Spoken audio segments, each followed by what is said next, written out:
We broke up. Please respect our privacy at this time. Here's everything that man did. Through song. A divorce album just dropped that's literally breaking the internet and might end the career of one of Hollywood's most beloved actors. Lily Allen, after 7 years of silence, just released West End Girl. And it's not just another breakup album. This is a forensic dissection of her marriage to Stranger Things star David Harbour, track by track, lie by lie. And the internet is absolutely losing it. Some people are defending her, calling her brave for speaking her truth. Others are digging through her past, pulling up controversies that make this whole situation way more complicated than it seems. Either way, this album is all anyone can talk about right now. Lily Allen has announced that she has a brand new album. This is huge. This album is all about the breakdown of her marriage. It was written in 10 days, right? Written in 10 days. Just so very kind of frenzied, like a lot of pure feelings, condensed. Storytelling is soul-bearing. There's an edge to it, so yeah. personal. I think that's what you want from her, that autobiographical, brutally honest, like no holds barred, like be it the podcast or be it the album. Yeah. She's saying what she thinks. Yeah. West End Girl dropped on October 24th, 2025, with almost zero warning. No massive promo campaign, no teasing singles for months, just pure emotional devastation delivered straight to streaming platforms. And here's the wildest part. She wrote the entire thing in 10 days.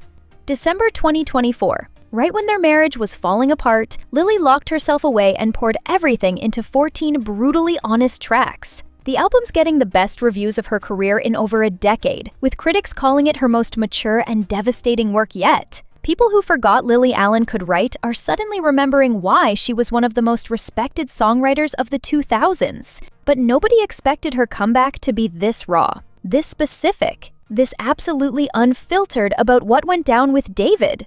When I first met Lily Allen, we first went on a date. At one point you did say to me that you always wanted a plain English kitchen. That would be quite bold on a first date, to be like, hi, nice to meet you. By the way, plain English is the name of the kitchen. I liked it. I kind of liked it. I was like, all right, let's do this. Let's rewind to how this whole thing started, because for a while, these two actually seemed like relationship goals. They met on Raya, that exclusive celebrity dating app, back in 2019. Both had been through difficult relationships before. Lily had her tumultuous marriage to Sam Cooper, and David had some high-profile relationships that didn't work out. When they found each other, it felt different. They seemed genuinely happy, posting cute photos together, blending their families. Then in September 2020, they got married in an intimate Las Vegas ceremony.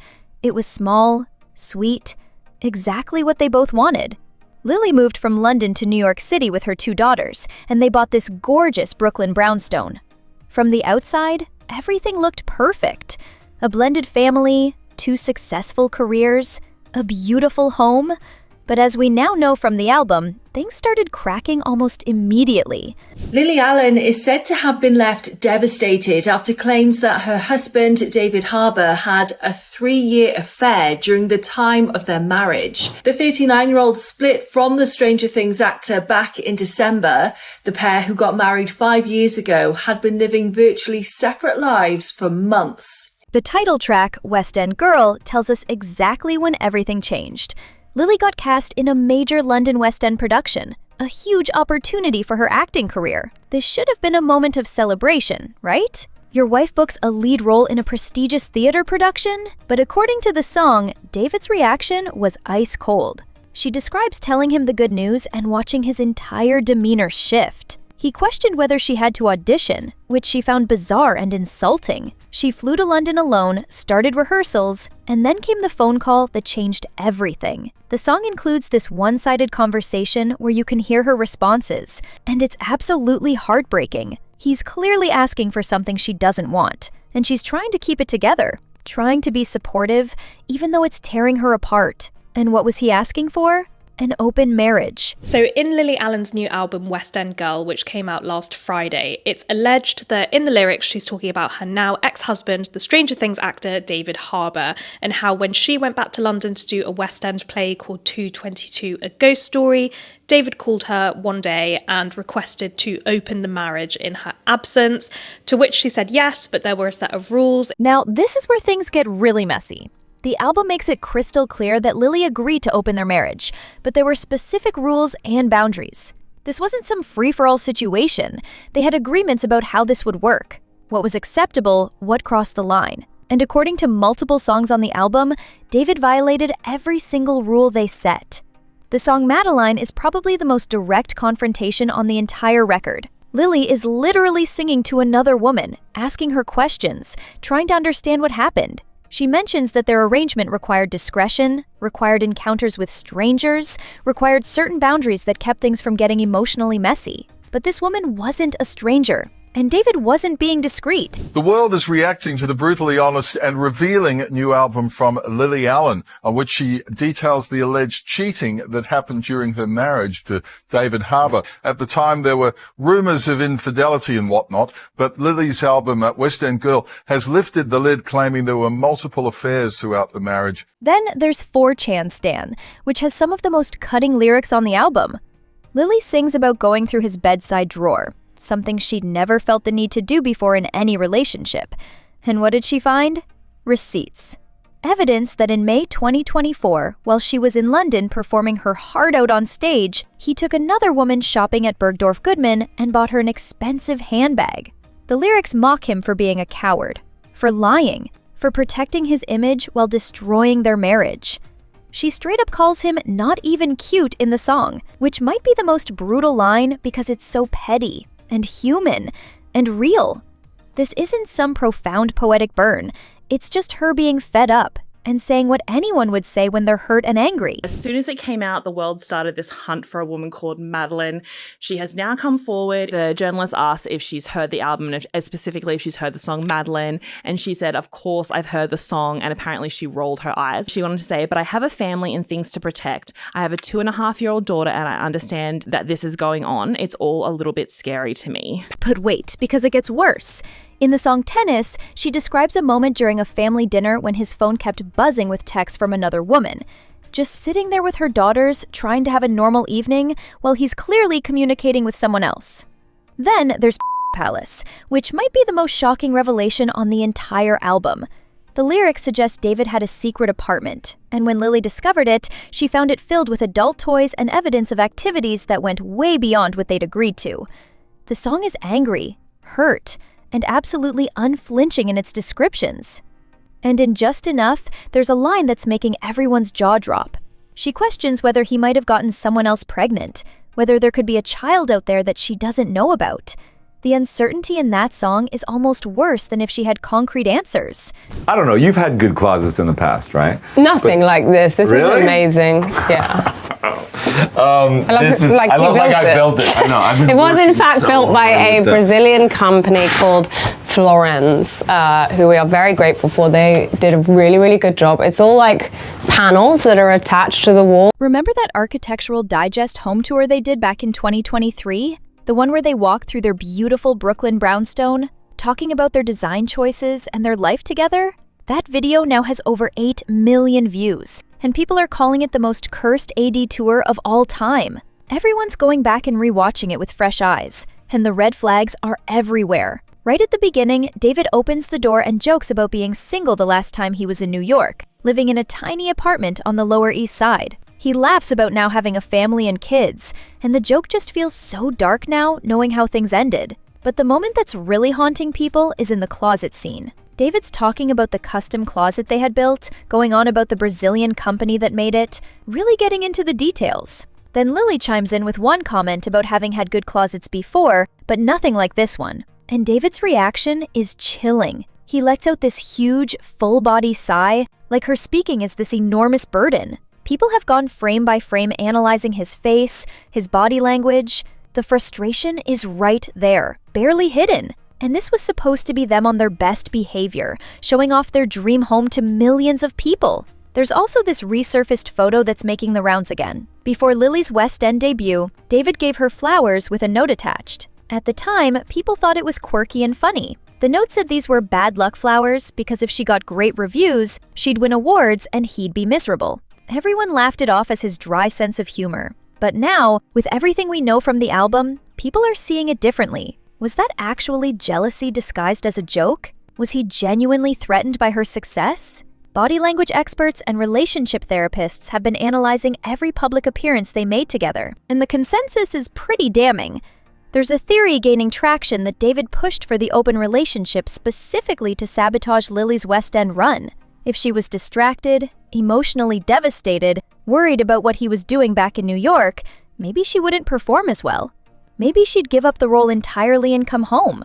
It sounds dark, but the timeline in the album supports it. Yeah, you guys, I'm fully convinced that David Harbour, hated Lily Allen. It's so clear that he just was upset anytime she would, outshine him. Anytime she would speak, honestly, he looks annoyed. The public reaction to David has been brutal. People are canceling him left and right, unfollowing him on social media, calling for him to be recast in future projects. Some fans are even saying they might skip the final season of Stranger Things because they can't look at him the same way anymore. The brownstone they bought together, the one featured in that AD tour, is now listed for sale at $8 million. That's more than double what they paid for it, but nobody's really focused on the profit. It's just another symbol of how thoroughly this marriage has been dismantled. And the timing couldn't be worse for David because the Stranger Things final season press tour is about to kick off. He's going to have to do interview after interview promoting this massive show, and every single journalist is going to want to ask about the album. Netflix is probably losing their minds trying to figure out how to handle this PR nightmare. But here's where things get complicated. Because as the album gained attention, people started digging into Lily's past, and her history is messy. Really messy. Back in 2014, she wore a Halloween costume that she probably wishes never existed. She dressed up as Dr. Luke, gynecologist, right in the middle of his legal battle with Kesha over assault allegations. The costume was tone-deaf, offensive, and incredibly hurtful to survivors. She later apologized, but the internet never forgets, and screenshots of that costume are circulating again now. Then there's the situation with Zoe Kravitz. In Lily's memoir, she described a consensual kiss between them at a party, but Zoe came forward and said that's not how it happened at all. She felt attacked by how Lily portrayed the encounter and denied that it was consensual. That's a serious allegation, and it's resurfacing now as people debate whether Lily deserves sympathy. So if you're not familiar, Lily famously had an affair with Oasis's Liam Gallagher, which she wrote about in her 2018 memoir. She also, in the same book in her memoir, confessed to cheating on her then-husband Sam Cooper with female sex workers, and then had some clunky quotes later on saying it wasn't cheating because the sex workers were female and her husband is male. Her own memoir also details an affair she had with Liam Gallagher from Oasis while he was married. She wrote about it openly, seemingly proud of the rebelliousness of it all, not really considering the wife who was being cheated on. And she's admitted to cheating on her first husband, Sam Cooper, which contributed to the end of their marriage. So now there's this whole debate happening online. Can someone with a problematic past still be a victim in their current situation? Does her history of messy behavior mean she deserves what happened with David? Most people are saying no, that's not how it works. What David allegedly did was wrong regardless of Lily's past mistakes. But there's definitely a faction of people who are less sympathetic, who think she's getting what she deserved after years of causing drama in other people's relationships. One of the most talked about songs is Madeline, and there's been drama around who that person actually is. A woman named Natalie Tippett, 34 years old, came forward claiming she was the subject of the song. She worked in costumes on one of David's projects, and people immediately started connecting dots. But Lily gave an interview saying Madeline isn't one specific individual. She called it a construct, a representation of multiple people or situations. She said she has artistic license, and not everything in the album is literal truth. But that hasn't stopped the speculation. The song itself is brutal, drawing comparisons to Dolly Parton's Jolene, except instead of begging the other woman not to take her man, Lily's confronting her with anger and confusion. She's asking why this woman would get involved with a married man, why she'd participate in breaking their arrangement, why she thought any of this was okay. The internet is split on whether it's empowering or cruel to call out the other woman by name, even if that name is fictionalized. I open your set box and what do I find? 4 messages to Madeline. She's just my friend. Who the f*** is she? She's my friend. Lily's done a few interviews since the album dropped, and she's been surprisingly measured in her responses. She insists this isn't a revenge album, that she's not trying to destroy David or hurt him further. She says she wrote these songs in the heat of the moment, processing her emotions. But she feels differently now. She's moved past the anger, past the need for revenge. She's currently back in London with her daughters, trying to rebuild her life. She mentioned maybe getting back on dating apps, but finding the whole thing depressing. And when asked if she's thought about how David's reacting to the album, she said she's trying not to. She doesn't want to live in that headspace anymore. She wanted to tell her story, release this pain, and move forward. Whether people believe that or think she knew exactly how destructive this album would be is up for debate. Here's what this album proves beyond any doubt. You absolutely can cheat in an open relationship. People keep saying, well, they had an arrangement, so how is it cheating? But that completely misses the point. Open relationships have rules. They have boundaries. They require even more trust and communication than traditional relationships, because you're navigating something complicated together. When one person violates those agreements, lies about who they're seeing, hides receipts and secret apartments, forms emotional connections that were explicitly off limits, that's cheating. The rules matter. The boundaries matter. The respect matters. And according to this album, David respected none of it. You are someone who has made content and art out of being a cheater before. How does it sit with us that she then does a whole album about the hurt on the other side? I think it works. I think it wouldn't work if she had cheated and not told us that.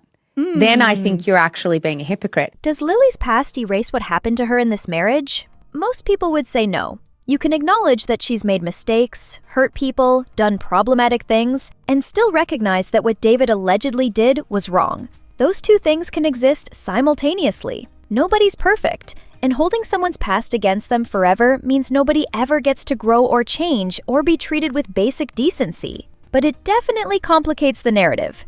It makes people less likely to see her as a pure victim and more as a flawed human being in a relationship with another flawed human being, both of whom made destructive choices.